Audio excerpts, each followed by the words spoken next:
In today's video, I'm going to teach you how to stretch images and videos in CapCut PC.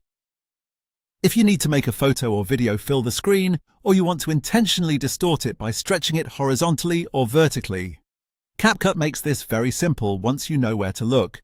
In this walkthrough, I'll show you the easiest way to do it so you can quickly adjust your media exactly the way you want.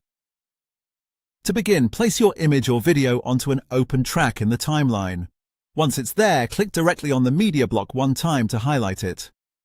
This is important because CapCut only shows the correct transform controls when the clip or image is actively selected. If you don't see the editing options on the right side, make sure the item is selected in the timeline first. After that, move to the top right Properties panel.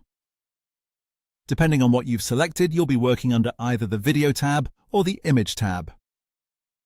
In that panel, look for the scale controls. By default, CapCut usually keeps the width and height linked together, which means resizing one side also changes the other. That's useful for normal resizing, but not for stretching. To unlock independent stretching, click the small lock icon next to Uniform Scale. Once that lock is turned off, the width and height controls become unlinked. This gives you separate control so you can stretch your media in one direction without automatically affecting the other. That's the key step that allows true horizontal or vertical stretching. Now you're ready to adjust the shape of your media. In the Properties panel, drag the width slider if you want to stretch the image or video sideways. This is useful when you want it to fill more space from left to right or create a wider, distorted effect. If you want to stretch it upward or downward, adjust the height slider instead to make it taller. You can also do this visually right on the preview screen. Look for the middle blue side handles on your selected media, then click and drag them to stretch the image or video directly in the viewer.